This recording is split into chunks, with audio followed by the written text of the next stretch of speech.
Hello friends, പുതിയ വീഡിയോയിലേക്ക് എല്ലാവർക്കും സ്വാഗതം.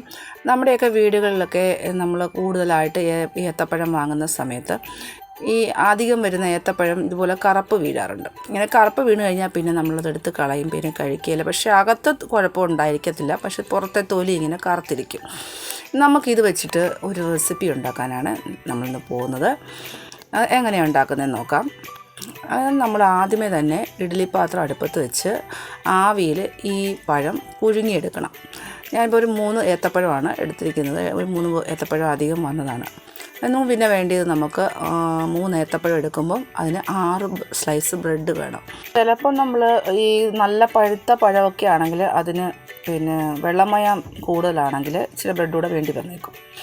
നമുക്ക് പാൻ അടുപ്പത്ത് വെക്കുക. അടുപ്പത്ത് വെച്ച് അല്പം നെയ്യ്, 1 സ്പൂൺ നെയ്യ് ഒഴിച്ച് അതിലേക്ക് കുറച്ച് തേങ്ങ, നമ്മുടെ ഇഷ്ടത്തിനനുസരിച്ച് തേങ്ങ, കുറച്ച് തേങ്ങ ഇട്ട് കൊടുത്ത് അതൊന്ന് ആ പച്ച മണം മാറുന്നവരെ ഒന്ന് വഴറ്റണം. ഒന്ന് വറുത്തെടുക്കണം. വറക്കെന്ന് പറഞ്ഞാൽ ഒത്തിരി അങ്ങ് വറക്കുകയല്ല, ജസ്റ്റ് ഒന്ന് ആ ഒരു വെള്ളമയമൊക്കെ ഒന്ന് മാറി ഒന്ന് ഡ്രൈ ആകണം, അത്രയേ ഉള്ളൂ.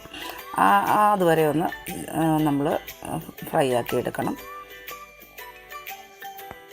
ഇപ്പം ഏകദേശം ഡ്രൈ ആയി വന്നിട്ടുണ്ട്. ഇനി നമുക്ക് മിക്സിയുടെ ജാർ എടുക്കുക.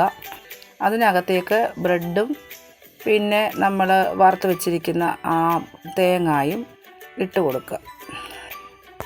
നമ്മൾ തേങ്ങായും ബ്രെഡും കൂടി ഒന്ന് പൊടിക്കാനായിട്ട് പോവുകയാണ്. അതിൻ്റെ കൂടെ 1 സ്പൂൺ പഞ്ചസാര വേണമെങ്കിൽ ചേർക്കാം. കാരണം ഏത്തപ്പഴത്തിന് മധുരമുള്ള ഏത്തപ്പഴമാണെങ്കിൽ ചേർക്കണ്ട. നമ്മളിത് ഇതുപോലെ പൊടിച്ചെടുത്ത് കൊണ്ടുവന്നിരിക്കുകയാണ്.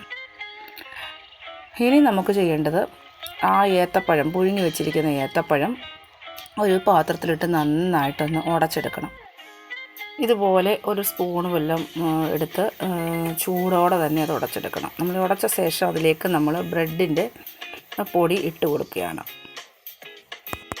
അതിലേക്ക് നമ്മളൊരു അല്പം ഏലക്കാപ്പൊടിയുടെ ചേർത്ത് കൊടുക്കാം. ഇതുപോലെ നമ്മൾ എല്ലാം കൂടെ ഒന്നിച്ച് കുഴച്ചെടുക്കണം. ഇപ്പോൾ ഞാൻ എല്ലാം കൂടെ ഒന്നിച്ച് കുഴച്ചെടുത്ത് കൊണ്ടുവന്നിട്ടുണ്ട്. നമ്മളിത് കുഴയ്ക്കുന്ന സമയത്ത് അല്പം ലൂസായിട്ട് തോന്നുകയാണെങ്കിൽ അല്പം ബ്രെഡ് ക്രംസ് കൂടെ ചേർത്ത് കൊടുത്ത് ആ പരുവത്തിന് അത് കുഴച്ചെടുത്താൽ മതി. ഇതുപോലെ നന്നായിട്ട് നമ്മൾ ചപ്പാത്തിക്കൊക്കെ കുഴയ്ക്കുന്ന പോലെ നമ്മൾ കുഴച്ചെടുക്കണം. എന്നിട്ട് നമ്മൾ ചെറിയ ഉരുളകളാക്കി എടുക്കണം. ചെറിയ ഉരുളകളായിട്ട് നമ്മൾ ഉരുട്ടിയെടുക്കണം. ഞാനിതെല്ലാം ഓരോ ചെറിയ ഉരുളകളാക്കി ഉരുട്ടിയെടുത്തിട്ടുണ്ട്. ഇനി നമ്മൾ ചെയ്യുന്നത് ഈ ഉരുള ഇങ്ങനെ കയ്യിലെടുത്തിട്ട് അല്പം എണ്ണമയമൊക്കെ തൊട്ട് ഇതുപോലെ ഒന്ന് ജസ്റ്റ് ഒന്ന് പരത്തി കൊടുക്കണം. ഇങ്ങനെ ഈ ഷേപ്പിൽ നമ്മൾ ജസ്റ്റ് ഒന്ന് അമർത്തി കൊടുക്കണം. അങ്ങനെ ഈ ഷേപ്പിലാക്കി നമ്മൾ എടുക്കണം എല്ലാം. ഇതെല്ലാം കൂടെ ഞാനിപ്പോൾ ഇത് ഈ ഷേപ്പിലാക്കി എടുത്തിട്ടുണ്ട്. ഇനി നമ്മൾ പാൻ അടുപ്പത്ത് വെച്ചിട്ട് അതിലേക്ക് ഒരല്പം നെയ്യ് ഒഴിച്ച് കൊടുക്കുക. നെയ്യ് ഒഴിച്ച് കൊടുത്ത ശേഷം ഇത് നമ്മൾ ഓരോന്നായിട്ട് ഇതിലേക്ക് വെച്ച് കൊടുക്കുക. ഇങ്ങനെ വെച്ച് കൊടുക്കുക. നന്നായിട്ട് വെച്ച് കൊടുത്ത ശേഷം തിരിച്ചും മറിച്ചും ഒക്കെ ഇട്ട് ജസ്റ്റ് ഒന്ന് മൂപ്പിച്ചെടുക്കുകയാണ് ചെയ്യുന്നത്. കാരണം ഓൾറെഡി ഇതിനകത്ത് വെന്ത സാധനമാണല്ലോ, ബ്രെഡ് പൊടിച്ചതും ഏത്തപ്പഴം പുഴുങ്ങിയതും. അങ്ങനെ നമുക്ക് ഒന്നും പ്രത്യേകിച്ച് വേവാനായിട്ടൊന്നുമില്ല. പക്ഷെ ജസ്റ്റ് ഒരു ടേസ്റ്റ്, അല്പം കൂടെ കൂടുതൽ ടേസ്റ്റ് കിട്ടാൻ വേണ്ടിയിട്ട് നമ്മൾ നെയ്ക്കകത്തിലിത് ഇങ്ങനെ ഒന്ന് ജസ്റ്റ് തിരിച്ച് പറിച്ചുമൊക്കെ ഇട്ട് ഒന്ന് ജസ്റ്റ് ഒന്ന് മുരിച്ചെടുക്കുന്നു, അത്രയേ ഉള്ളൂ. അപ്പോൾ ആ പരുവത്തിൽ നമ്മൾ മുരിച്ചെടുക്കണം. ഇത് നമുക്ക് ഓരോന്നോരോന്നും തിരിച്ചിട്ട് കൊടുക്കാം. ഇങ്ങനെ ഒന്ന് മറിച്ചിട്ട് കൊടുക്കണം. തീ ഒരു മീഡിയം ഫ്ലെയിമിൽ നമ്മൾ ഇട്ടാൽ മതി. ഒത്തിരി കൂട്ടിയിടരുത്. ഹൈ ഫ്ലെയിമിലിട്ട് കഴിഞ്ഞാൽ നമുക്ക് പെട്ടെന്ന് ഇത് കരിഞ്ഞു പോകും. അപ്പോൾ എല്ലാം ഇങ്ങനെ തിരിച്ചിട്ട് കൊടുക്കാം.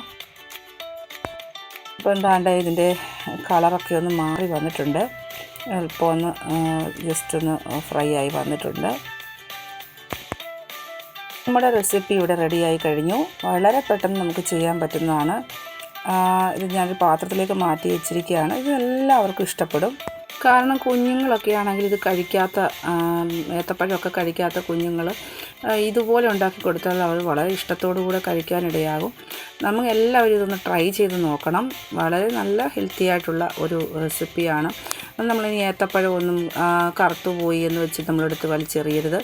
ഇതുപോലെയുള്ള റെസിപ്പീസുകളൊക്കെ ഉണ്ടാക്കി കൊടുക്കാം. പിന്നെ നമ്മുടെ ചാനലിനെ ഈ വീഡിയോ കാണുന്നവരാരെങ്കിലും സബ്സ്ക്രൈബ് ചെയ്യാത്തവരായിട്ടുണ്ടെങ്കിൽ ഒന്ന് സബ്സ്ക്രൈബ് ചെയ്ത് ആ ബെൽ ബട്ടൺ ഒന്ന് അമർത്തിയേക്കണേ. പിന്നെ ഇനി പുതിയൊരു വീഡിയോയുമായിട്ട് വരുന്നവരെ എല്ലാവർക്കും ബൈ ബൈ.